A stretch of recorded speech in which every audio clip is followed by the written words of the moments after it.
네, 주님의 은혜가 오늘도 이곳에 충만하기를 간절히 소원합니다.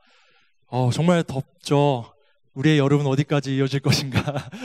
9월달까지 더울 것 같은데 이 더위 가운데도 주님의 전을 찾아와 예배하는 여러분에게 성령의 충만한 임재가 있기를 간절히 소원합니다. 성령의 충만한 임재가 있으면 기쁨이 넘쳐날 거예요. 감사가 넘쳐날 거예요. 우리 삶이 회복되는 은혜를 누리게 될 줄로 믿습니다. 오늘 수련회 영상이 이따 광고 때 나올 것 같은데 수련회가 2주밖에 남지 않았습니다. 여러분, 우리 국내 선교 다녀온 것도 얼마 되지 않은 것 같은데 벌써 꽤 지난 것 같아요. 그리고 어느 등대들은 보니까 리유니온 이렇게 해서 재회 모임에서 다시 교회 찾아가서 고기도 구워 먹고 또 이런저런 이야기도 나누고 또 같이 기도회도 하고 하는 그런 팀들도 있더라고요. 우리가 은혜 받는 자리에 자꾸 참여하고 주님을 알고 경험하는 것, 우리가 누릴 수 있는 가장 큰 특권인 줄로 믿어요. 그것을 통해 하나님을 알아가거든요. 은혜를 체험하고 우리 삶이 회복되고 소생되는 은혜 분명히 누리게 될 줄로 믿습니다. 우리가 금요 기도회 때마다 기도하고 있고요. 이번 주 금요일은 우리가 수련회 가기 전에 마지막 금요일인데 정말 뜨겁게 함께 기도해서 준비해서 정말 주의 은혜를 체험하고 돌아오는 이번 영성 수련회가 되었으면 좋겠습니다. 여러분 같이 가실 거죠? 네, 감사합니다. 우리 계속해서 그리스도인이란 주제를 가지고 은혜를 나누고 있는데요. 오늘 말씀의 제목이 위기의 순간에 기도하라입니다. 위기의 순간에 기도하라. 여러분, 어떤 삶의 위기가 닥쳐왔을 때 여러분 어떻게 대처하나요? 오늘 초대교회에 어떤 위기가 있었어요. 큰 위기가 있었는데 이 초대교회 예루살렘 교회 공동체가 이 위기를 어떻게 극복했는지 말씀을 나누면서 우리가 이 세상을 살아가면서 삶의 위기가 닥쳐왔을 때 개인의 삶뿐만 아니라 공동체의 위기가 닥쳐왔을 때 어떻게 이것을 극복해야 되는지에 대해서 함께 은혜를 나누어 보고자 합니다. 우리가 사도행전을 살펴보면서 계속 깨닫게 되는 것이 뭐냐면 신앙인들에게요, 또한 신앙 공동체에 그 고난과 위기가요 일상적으로 찾아와요. 가끔 한 번씩 찾아오는 게 아니라 믿음의 길을 가려고 하는 사람들 또 그 공동체는요 고난과 위기가 일상적으로 찾아와요. 내가 조금 은혜 받고 신앙생활을 열심히 내려고 하면 뭔가 자꾸 주님께로 나아가지 못하게 하는 방해 세력이 생겨요. 직장의 문제, 때로는 가정의 문제, 때로는 공동체 내에서 괜한 말 한마디로 상처를 받게 되고 이런 문제들로 인해서 내가 은혜 받고 조금 더 주님으로 살아가고 싶은데 더 주를 알아가고 싶은데 그렇게 하지 못하도록 방해하는 세력들이 분명히 있다는 거예요. 초대교회 공동체도 그랬어요. 주의 복음이 전파되고요. 그 말씀을 들은 사람들이 다 주님께로 돌아오고 주님 영접하고 구원받는 역사가 있었어요. 사도들이 주님의 제자들이 말씀을 전하면 3,000명씩 5,000명씩 주님 영접하고 세례받고 예루살렘 교회 공동체 일원이 되는 놀라운 역사가 있었어요. 여러분 이게 쉬운 일이 아니에요. 여러분 생각해보세요. 3,000명 5,000명이 주님께 돌아오는 역사가 있었어요. 얼마나 놀라운 일이에요. 수많은 막 사람들이 들어오고 수많은 무리들이 주님께로 나오고 큰 부흥의 역사가 예루살렘 교회 가운데 있었어요. 그런데 동시에요 바람잘날 없이 계속 핍박과 위기가 찾아와요. 교회가 성장할 만하면 또 외부의 세력에 의해서 교회에 핍박이 찾아와요. 복음을 전하다가 사도들이 공회에 끌려가기도 하고요. 감옥에 갇히기도 하고요. 최초의 순교자였던 스데반의 순교로 인해서 많은 그리스도인들이 충격을 받고 흩어지기도 해요. 그런 어려운 일들이 그 부흥하는 가운데 생겨나는 거예요. 막아서는 거예요. 자꾸 예수 믿는 세력들이 더 증가되지 못하도록 막고 힘들게 하고 어렵게 하는 세력들이 주변에서 계속 나타나는 거예요. 그뿐만 아니라 이 예루살렘 교회 공동체에 내부적인 그런 문제도 있었는데 아나니아와 삽비라 같이 성령을 시험하는 그들의 소유를 다 팔아서 주님께 드리기로 했는데 다 팔아놓고 보니까 아까운 거예요. 다 내놓지 않고 거짓말로 다 내어놓았다고 성령을 속였어요. 그 일로 인해서 바로 그 자리에 즉사하게 되는 그런 저주를 받게 돼요. 그뿐 아니라 과부 구제 문제로 다툼도 일어나요. 내용도 있고 또 여러 가지 외부적인 핍박도 있고 또 교회 안에서 뿐만 아니라 외부적으로 환경적으로도 예루살렘과 그 로마 지역이 다스리고 있던 모든 땅이 큰 흉년이 들어서 그런 외부적인 어려움도 환경적인 어려움도 겪게 돼요.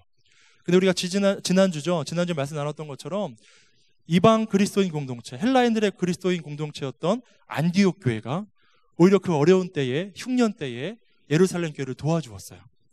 정말 훈훈한 일 아닌가요? 이제 막 생겨난 안디옥 교회가 어떻게 모교회라고 할 수 있는 예루살렘 교회를 도와주고 있는 거예요. 그런 훈훈한 일도 경험하게 되었어요. 그런데 또 큰 위기가 닥쳐와요. 믿음의 길 가기가 참 어려운 것 같습니다. 좀 세워질만 하면 흔들어대고, 좀 회복될만 하면 넘어뜨리고, 그런데도 불구하고 우리는 믿음의 길을 걸어가야 될 줄로 믿습니다. 예루살렘 교회가요, 지도자들을 모두 잃을 수 있는 큰 위기 앞에 있었어요. 사랑하는 여러분, 리더가 흔들리면 조직이 다 흔들려질 수밖에 없어요. 이끌어주는 사람이 없으면 방향을 모르니까 어디로 가야 될지 모르다가 헤매다가 다 흐트러져 버려요. 그래서 사단은요, 전략적으로 지도자들을 무너뜨리려 해요. 교회 지도자들, 또 이런 많은 리더들을 무너뜨려서 교회를 흔들어대는 전략을 써요. 예루살렘 교회도 이러한 큰 위기에 봉착하게 됩니다. 당시에 유대 분봉왕, 유대 지역을 다스리고 있던 분봉왕이 누구냐면 헤롯이라는 왕이었어요. 헤롯 왕은요, 그 당시에 이제 예루살렘 교회 담임 목사라고 할 수 있는 야고보를 바로 잡아다가 처형시켰어요. 처형시켰는데 유대인들의 반응이 너무 좋은 거예요. 잘 처형시켰다는 거예요. 기뻐하는 거예요. 왜냐하면 유대인들은 그리스도인들을 어떻게 보면 경멸했거든요. 그들은 신성을 모독하는 자라고 여겼거든요. 야고보가 죽자마자 유대인들이 환영하는 거예요. 그걸 보니까 이 헤롯 왕이 눈이 번쩍 뜨인 거예요. 아, 이런 방법을 사용하면 내가 여론으로부터 지지를 받겠구나, 또 내가 환대를 받겠구나라는 생각이 들어서 바로 예루살렘 교회의 정말 중심이라고 할 수 있는 베드로 사도도 바로 잡아들였어요. 여러분, 정치 지도자들은요, 여론에 민감하잖아요. 그래야 정치 생명이 길어질 수가 있잖아요. 그래서 베드로도 바로 잡아들인 거예요.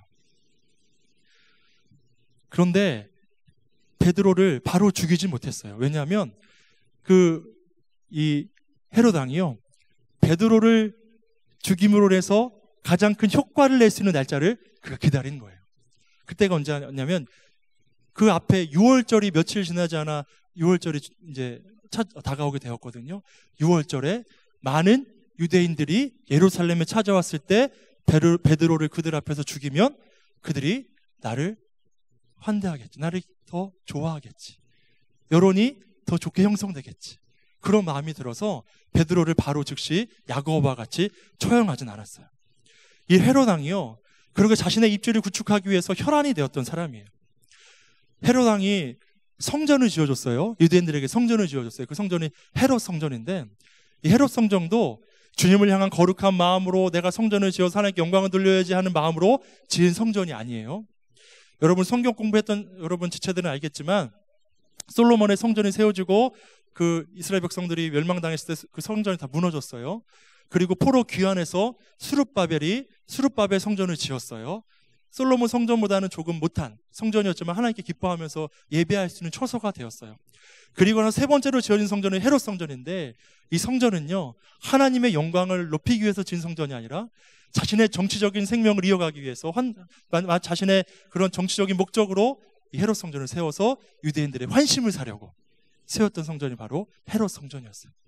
그렇게 사람들의 환심을 사는데 혈안이 되었던 이 헤롯 왕이요, 야고보도 죽이고 이제 곧 베드로도 죽이려고 해요. 한순간에 예루살렘 교회가요, 2명의 지도자를 잃을 위기에 있었어요. 그리고 가장 큰 효과를 낼 수 있는 6월절에 죽이려고 해요. 그래서 헤롯은요, 6월절이 오기 전까지 이 베드로를 잡아두려고 어떻게 했냐면, 말씀대로 보면 군사를요 4명씩 한 조로 만들어서 4개 조를 편성했어요. 몇 명이죠 그럼? 16명이에요. 베드로 1명을 지키는데 16명을 세운 거예요. 그리고 감옥에 가둬놓고요, 그 옆에 또 병사들을 세워놓고 사슬을 양쪽에서 서로 연결해 놓았어요. 베드로가 탈출하려고 해도 탈출할 수도 없고요, 누가 밖에서 들어와서 구출해낼 수도 없어요. 조를 짜서 그를 지키고 있고, 그 감옥 안에서도 사슬에 서로 매어서 이렇게 붙들고 있으니 어떻게 감옥에서 나올 수가 있겠어요. 그렇게 할 수 있을 수밖에 없었던 이유가 뭐냐면, 이전에 사도행전 5장 17절 이하의 말씀을 보면요, 베드로가 또 한 번 감옥에 갇힌 적이 있어요. 근데 그때도 베드로가 구출되는 역사가 있었어요. 주의 사자가 그를 감옥에서 끄집어내는 그런 일들이 있었어요. 그래서 한번 경험해 봤잖아요. 그래서 이번에는 베드로를 빼앗기지 않으리라, 그래서 감옥을 이렇게 철저하게 지키게 했던 거예요. 근데 여러분, 놀라운 건 뭔지 아세요? 그래도 베드로가 감옥에서 나왔어요. 말씀에 사도행전 우리 본문 말씀 7절과 11절에 보면 그 사도 베드로가 구출되는 장면이 나와요. 주의 사자가 나타나서 베드로를 막 깨우고 사슬이 풀려지고 옷을 입으라고 하고, 베드로는 막 이게 꿈인지 생신지 모르는 상황에서 감옥으로 나오게 되었어요. 하나님께서 그를 도와주신 줄로 믿습니다. 주의 역사를 나타내신 줄로 믿습니다. 그런 신비한 일들로 인해서 감옥에서 나오게 돼요. 제가 알고 있는 한 탈북한 목사님이 계신데, 여성 목사님이신데, 이 목사님이 탈북한 계기가 뭐냐면, 그 북한에는 약이 많이 없대요. 그리고 약을 우리나라처럼 약국에서 바로 살 수 있는 그런 환경이 아닌가 봐요. 동생들이 아픈데 약을 구할 수가 없었대요. 그 중국에 가서 동생들한테 줄 약을 좀 구하려고 중국에 건너갔는데, 중국에 가서 그 약을 구하려고 약을 사려면 좀 돈이 필요하니까 일을 잠깐 하게 됐는데, 북한에서 며칠 일한 것보다 거기서 하루 잠깐 일하는 게 더 큰 소득을 올리더래요. 그래서 어떤 마음이 생겼냐면, 중국에서 좀 더 돈을 벌고 동생들 약을 사가지고 북한에 들어가자 마음을 먹고 중국에서 더 돈을 벌기로 마음 먹으셨대요. 그리고 이제 하숙집을 구해서 머물려고 하는데, 하숙집을 하나 얻었어요. 근데 가서 보니까 그 하숙집 부부가 정말 독실한 기독교인들이었나 봐요. 그러면서 이 탈북한 이 목사님, 나중에 목사님 되신 이 목사님께 뭐라고 했냐면, 좀 같이 우리가 기독교인들인데 같이 또 가끔은 교회도 같이 나가고 신앙생활도 했으면 좋겠다고 그리고 권면도 하고요. 이 집사님 부부가 이 목사님을 위해서 날마다 금식하면서 밥을 굶어가면서 기도하더래요. 뭐라고 기도했을까요? 이 자매가 주님께로 나오도록, 교회 갈 수 있도록, 주님 영접할 수 있도록 도와달라고 기도했을 거예요. 그 금식 기도하는 거 보면서 이 목사님이 이렇게 생각했대요. 아니, 밥 굶는 거랑 내가 교회 가는 거랑 무슨 상관인데 나를 위해서 금식한다는 거야 라고 그렇게 생각했대요. 그리고 마침 이 두 부부 집사님의 이모님이 그 지역 교회의 담임 전도사님이셨대요. 그 교회를 너무 데려가고 싶었던 거예요. 이제 하루는 그 담임 전도사님이 이 집에 찾아오셨어요. 그리고 탈북한 이 목사님에게 기도를 해주겠다고, 내가 좀 당신을 위해 기도해주고 싶어요 라고 이야기하고 기도를 해주는데, 기도 받는 순간에 막 눈물이 막 흐르더래요. 마음에 위로가 넘쳐나고 막 위안이 생기더래요. 너무나 마음이 감사하더래요. 그래서 너무 감사한 마음에 제가 그러면 너무 감사하니까 교회 구경 한번 가볼게요 라고 이야기하고 교회 한번 가게 됐대요. 그리고 여러분 이렇게 앉아있는 것처럼 말씀을 듣는데 성경 말씀이 너무 재밌더래요. 여러분 표정을 보니까 지금 너무 재밌는 것 같아요. 성경 말씀이 그런 것 같아요. 이 탈북했던 목사님 보니까 그때 당시에 그냥 자매님이었죠. 너무 달고 오묘한 그 말씀이 있어요. 너무 재밌어서 하루하루 교회 가고 매주 교회 가고 그렇게 2년여 동안 열심히 신앙생활하고 그렇게 지내다가 이제 돈 욕심이 생겨서 더 큰 도시로 가서 돈을 벌어보자 그 마을을 떠났어요. 그리고 더 큰 도심에 가서 돈을 버는데 옆에서 누가 붙잡아주는 사람이 없으니까 신앙이 흔들려져 버렸대요. 3년 동안 돈을 버는데도 신앙생활을 제대로 하지 못했대요. 그러다가 이제 위성 TV를 보게 됐대요. 위성 TV를 보는데 탈북해서 한국에 들어가서 식당을 하면서 돈을 많이 벌고 있는 탈북한 여성의 이야기를 듣게 됐대요. 그러면서 이 탈북한 목사님 마음이 어떤 마음이 들었냐면, 중국에서 또 돈을 이렇게 많이 버는데 한국 가면 돈을 더 많이 벌 수 있구나 라는 마음이 생겨서 한국 가자. 그냥 순수하게 돈 벌려는 목적으로 한국행을 택한 거예요. 비행기표를 이제 사서 비행기에 탔는데 참 이게 안타까운 게 공안들이 검색을 시작하더래요. 비행기 막 탔는데 얼마나 두렵고 떨렸을까요? 잡히면 북한은 다 북송될 텐데, 북송되면 자신의 삶이 어떻게 될지 알지 못하는데, 근데 마침 딱 걸렸대요. 걸렸는데 그 그 탈북한 목사님이 이러한 마음에 기도가 막 터져 나오더래요. 그 순간 하나님, 저 한 번만 살려주시면 배반하지 않고 충성하겠습니다. 제발 한 번만 좀 살려주세요. 라는 기도가 터져 나오더래요. 그 북송되게 되었고요, 감옥에 갇히게 됐대요. 근데 그 감옥에서 며칠 전에 화형당한 한 청년의 이야기를 이 목사님 듣게 됐는데, 어떤 이야기냐면 누가라는 청년이었는데 그 청년이 예수 그리스도를 믿다가 감옥에 들어오게 됐어요. 근데 그가 죽기 직전에도 예수 그리스도의 복음을 전하더래요. 거기 있는 병사들한테, 그리고 그 처형 장면을 보고 있는 많은 사람들한테 예수 그리스도를 믿으라고, 여러분 그래야 구원받고 영생을 얻는다고 그 복음을 전하더래요. 그리고 그 복음을 듣고 믿는 사람들이 생겼다는 거예요. 그 이야기를 그 감옥 안에서 듣게 된 거예요. 그러면서 이 목사님 이런 깨달음이 생겼다고 해요. 아, 그래.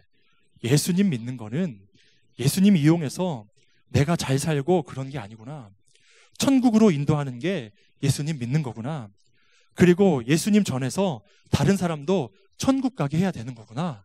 라는 그런 깨달음이 생겼대요. 그리고 기도하셨대요. 하나님, 저를 살려주시면 나도 그 청년처럼 주님 전하며 살아갈게요. 라고 그렇게 기도했대요. 근데 놀라운 게 뭔지 아세요? 하나님 그 목사님 살려주셨어요. 원래는 다른 수용소로 끌려가야 되는데 그 심판관이요, 갑자기 도장 하나 찍어주더니 그냥 나가라 그랬대요. 말도 안 되는 일이 벌어진 거예요. 그리고 그냥 풀려났어요. 풀려나서 다시 한국으로 오게 되고, 한국 오자마자 신학교에 가시고요. 약속한 걸 지켜야 되니까 신학교에 가서 또 신학 공부하고 목사가 되어서 탈북민 사역을 열심히 하고 또 간증하면서 주의 복음을 전하는 귀한 사명을 감당하고 계세요. 사랑하는 여러분, 주의 도우심이 있는 줄로 믿으시길 간절히 바랍니다. 인간의 힘과 방법으로 어찌할 수 없는 상황을 극복하게 하시는 하나님의 역사하심이 있음을 믿는 저와 여러분 되기를 간절히 바랍니다. 삶의 어떠한 순간에도 끝까지 하나님 바라볼 수 있기를 간절히 원합니다. 하나님 능력이 많으세요. 모든 걸 하실 수 있는 하나님이세요. 끝까지 하나님께서 우리를 도와주시고 믿음의 길을 걷도록 우리를 붙잡아 주실 거예요. 그 하나님 신뢰하면, 그 하나님께 우리의 시선을 두면 그 믿음의 길을 걷도록, 끝까지 하나님 바라보며 걸어갈 수 있도록 우리를 도와주실 줄 믿습니다. 사랑하는 여러분, 그렇다면 우리가 큰 위기의 순간에 예루살렘 교회가 무엇을 했는지, 그 성도들은 무엇을 했는지 우리가 살펴보기 원하는데요. 5절 말씀에 보면 그 큰 위기가 닥쳤어요. 교회 정말 중추적인 두 지도자가 죽을 위기에 있었어요. 그때 예루살렘 교회 성도들이 무엇을 했냐면 기도했어요. 그를 위해 기도했다고 말씀하고 있어요. 그 기도의 내용이 궁금하지 않나요? 어떻게 기도했을까? 단순하게 생각하면 베드로를 좀 살려달라고, 구해달라고, 그렇게 풀어달라고 하나님께 기도했다고 생각할 수 있어요. 맞아요. 분명 그렇게 기도했을 거예요. 그런데 제가 설교를 준비하면서 그 이재철 목사님이 쓰신 사도행전 속으로는 책을 보게 됐는데요. 참고하게 됐는데 그 대목을요, 이렇게 풀어내고 있어요. 그를 위해 기도한 것이 무엇이냐면 그를 풀어달라고 기도한 것이 아니라 그가 끝까지 사도로서 소신을 지킬 수 있도록, 믿음을 지킬 수 있도록, 주의 증인으로서 살아갈 수 있도록, 삶을 지켜낼 수 있도록 그의 믿음을 붙잡아달라고 예루살렘 교회 성도들이 기도했다는 거예요. 여러분, 이게 믿음의 사람들의 기도고 믿음의 사람들의 위기를 대처하는 방법인 줄로 믿습니다. 왜냐하면 우리가 살아가면서 삶의 위기를 겪지 않을 수가 없어요.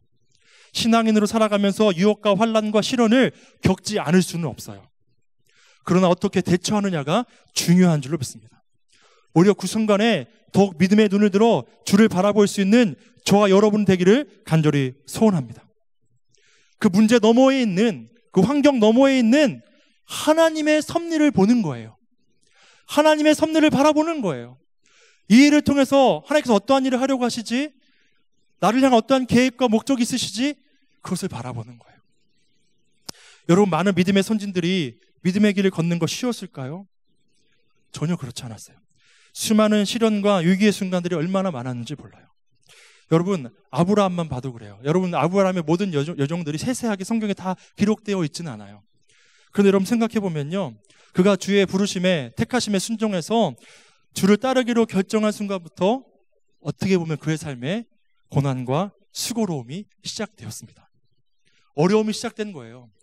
편하게 그냥 우르 땅에서 살면 아버지의 가업을 이어받아서, 그때 당시 우르 지역은 그 월신을 섬겼고 그 월신을, 그 우상을 깎아서 파는 일들, 그 일을 아버지 데라가 했었거든요. 그냥 아브라함도 그 일 물려받았으면 편안하게 살아갈 수 있었을 거예요. 삶에 부담이 없어요. 그런데 떠나기로 한 순간, 주를 따라 나서기로 한 순간 그의 삶에 어떻게 보면 수고스러운 일들이 생겼어요. 그냥 그대로 있으면, 그 자리에 있었으면 겪지 않아도 될 일을 겪는 거예요. 그리고 하나님의 약속이요, 지금 딱 보이는 게 아니에요. 말씀해 보면 내가 내게 보여줄 땅으로 가라라고 말씀하셨어요. 하나님께서 그를 앞에 앉혀놓고 프로젝터를 쏘면서 브리핑을 하면서 내가 갈 땅은 이러한 곳이야. 적과 꿀이 흐르는 땅인데 여기에 뭐가 있고 여기에 뭐가 있어. 가는 루트는 이렇게 정해서 가면 돼. 어디에 오아시스가 있어, 거기서 물을 구해. 그리고 어디에 풀들이 많으니까 너의 양들, 너의 소들, 염소들 거기서 풀을 먹여. 그리고 어디 가면 뭐가 있으니까 양식을 구해 라고 세세하게 브리핑해 주시지 않았어요. 그냥 나를 믿고 따라오라고 말씀하셨어요. 당장 보이지 않아요. 근데 아브라함은 그 말씀을 믿고 순종하며 따라간 줄로 믿습니다. 한 발 한 발 따르기 시작했어요. 쉽지 않았어요. 어려웠어요. 그의 가족들과 많은 소유를 데리고 그 황량한 사막길을 걷는 것 분명 쉽지 않은 일이었어요. 때로는 사막의 모래바람이 그들을 에워싸요. 그리고 사막의 건조함 가운데 갈증으로 그들이 고통하기도 했었을 거예요. 가족들도 그 소유된 동물들도 먹을 것을 주어야 돼요. 그 많은 무리들 매일 먹을 것을 챙기는 것 쉬운 일이 아니었을 거예요. 근데 여러분, 아브라함이 주님의 부르심에 순종하면서 믿음의 발걸음을 뗀 그 순간부터 무엇을 경험하게 되었을까요? 저는 믿기를요, 아브라함이 주를 따르기로 결정한 순간부터 시시때때마다 그의 삶을 채우시고 도우시고 인도하시는 그 하나님의 놀라우심을 경험하게 된 줄로 믿습니다. 여러분, 그래야 하나님 아닐까요? 부르셨으면 책임져 주시는 분이 하나님 아닐까요? 하나님 여러분 부르셨어요.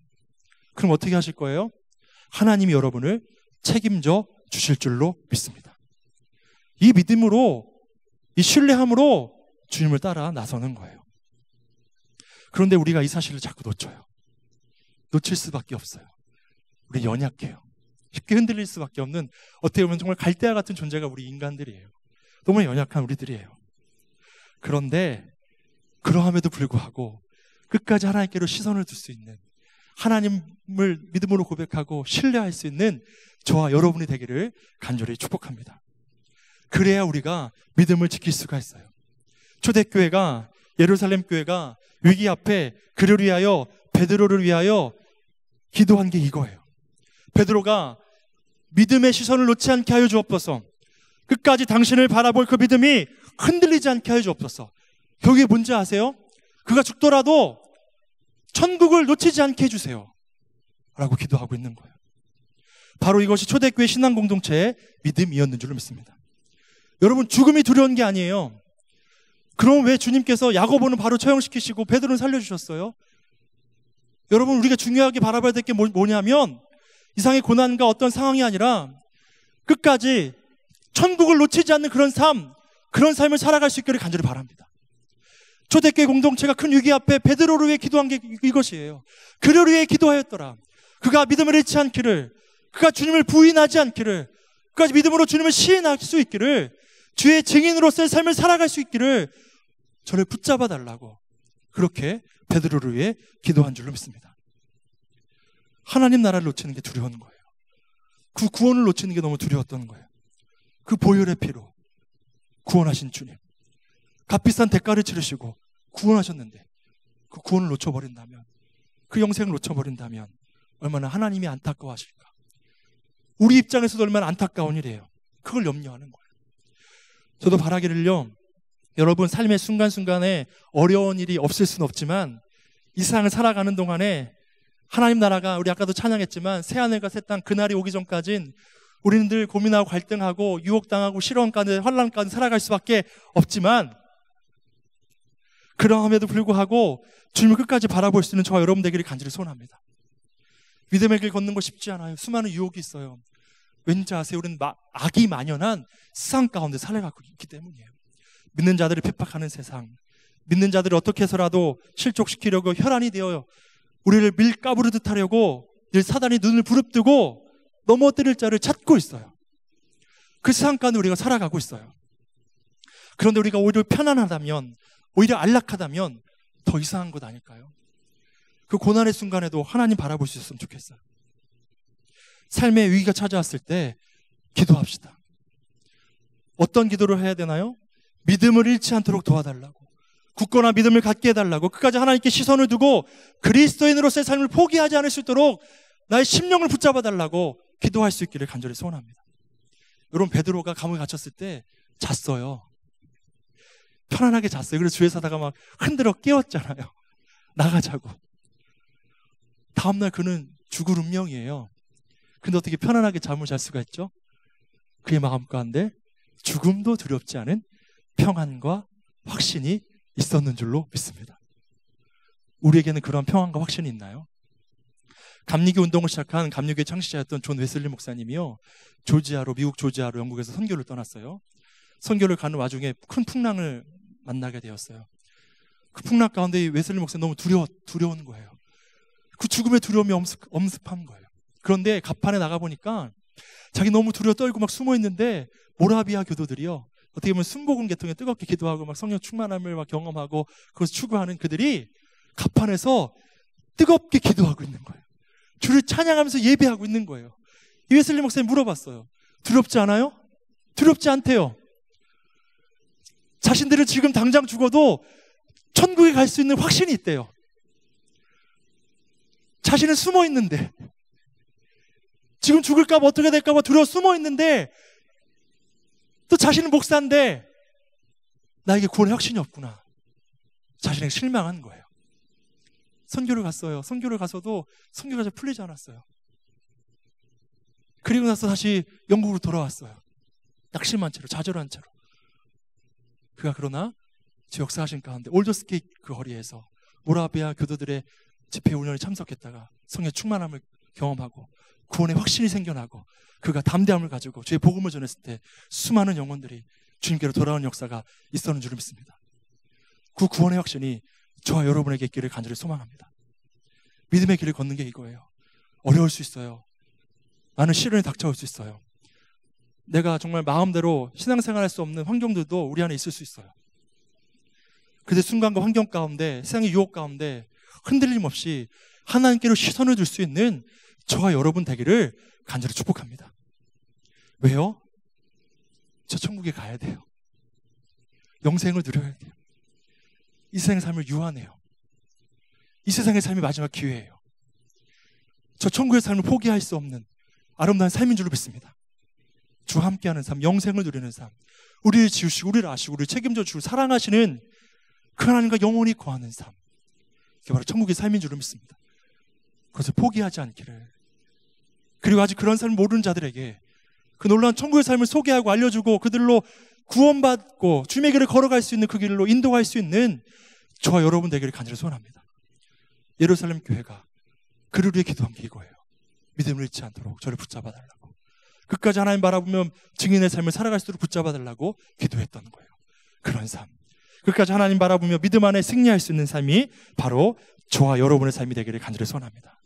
여러분, 우리 어려울 때, 우리 믿음이 흔들릴 때, 유혹당할 때 믿음의 자리를 찾으세요.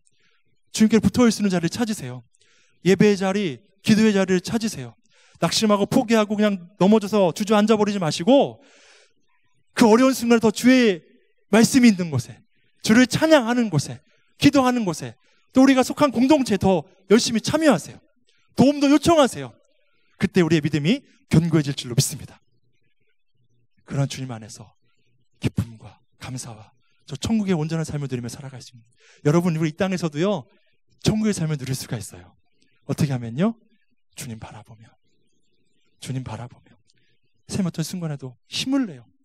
아브라함이 한 발 한 발 디뎌갔던 것처럼 수많은 믿음의 선진들이 힘들고 어렵고 정말 수많은 핍박 가운데서도 굴하지 않고 믿음의 발걸음을 디뎌갔던 것처럼, 그렇게 어려운 순간에 믿음의 발걸음을 내밀 수 있는 그런 저와 여러분 되기를 간절히 축복합니다.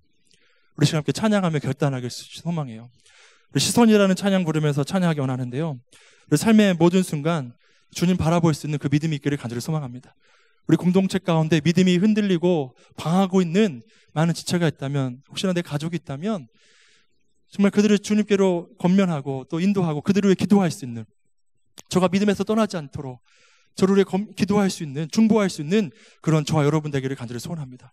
믿음의 길, 우리 함께 가야 돼요. 저 천국을 향하여 믿음의 길을 걸어갈 수 있는, 서로 붙잡아주고 기도하며 아름답게 주님을 향하여 주님께 시선을 두며 걸어갈 수 있는 우리 젊은이 교회 공동체가 되기를 간절히 축원합니다. 함께 결단하며 찬양하겠습니다.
변화시켜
있기를 간절히 원합니다. 믿음의 길 걷는 거 쉽지 않아요. 그 삶의 환경들이 녹록지 않아요. 그래도 그러함에도 불구하고 하나님의 일을 보고 하나님의 뜻을 묻고 하나님 바라보며 믿음의 길을 끝까지 걸어갈 수 있는 우리 젊은이 교회 공동체가 되기를 간절히 소원합니다. 혹시 믿음이 흔들려 있는 지체들이 있으면 붙잡아주고 기도하고 함께 믿음의 길을 경주할 수 있는 우리가 되기를 간절히 원합니다. 주님, 나의 믿음을 붙잡아 주옵소서. 삶의 환경 가운데 낙심하고 주저앉아 포기해버리는 인생이 아니라 끝까지 하나님께 소망을 두고 주님과 동행하는 삶을 살게 하여 주시옵시고, 내 옆에 있는 지체가 그 믿음의 길을 온전히 걸어갈 수 있도록 기도할 수 있는 그 마음 우리가 허락하여 주옵소서. 간절히 주님과 간절함으로 기도하기 원합니다. 함께 기도합니다. 하나님 아버지 감사합니다. 주님 감사합니다.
느낄 때 내 삶은 주의 역사가 되고 하나님이 일하기 시작하네.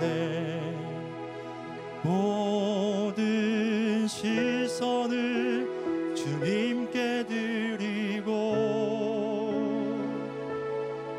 전능하신 하나님을 느낄 때 내 삶은 주의 나라가 되고 하나님이 일하기 시작하네. 하나님, 우리가 그날을 꿈꿉니다. 정말 주와 함께할 그날, 영원히 주를 누리며 살아갈 그날을 꿈꾸며 나아갑니다. 우리를 구원하셨습니다. 우리를 부르셨으며 택하셨습니다. 우리를 책임져 주실 줄로 믿습니다. 그 믿음이, 그 신뢰의 고백이 우리 안에 있기를 간절히 소원합니다. 큰 위기에 봉착한 예루살렘 교회가 베드로를 위해 기도하였습니다. 그를 살려달라고, 그를 풀어달라고 기도하기보다 그가 끝까지 믿음을 지킬 수 있도록, 주님을 끝까지 증거할 수 있도록 저를 붙잡아달라고 기도하였습니다. 그 기도가 우리 안에 있기를 간절히 소원합니다. 삶의 어려운 순간, 믿음이 흔들릴 때, 수많은 유혹과 시련 가운데 있을 때, 삶이 어려워 낙심될 때, 그래서 포기하고 싶을 때 끝까지 하나님께 시선을 두고 주님께 나아갈 수 있는 사랑하는 우리 젊은이 교회 지체들이 될 수 있도록 주님 이들을 붙잡아 주시고 날마다 함께하여 주시옵소서. 이제는 주 예수 그리스도의 은혜와 하나님 아버지의 한량없는 사랑하심과 성령의 역사하심, 인도하심이 이제 날마다 주님께 시선을 두며 온전히 믿음의 길을 걸어가기 원하는 사랑하는 주의 모든 청년들 위해 지금부터 영원토록 함께해 주옵시기를 간절히 축원하옵나이다. 아멘.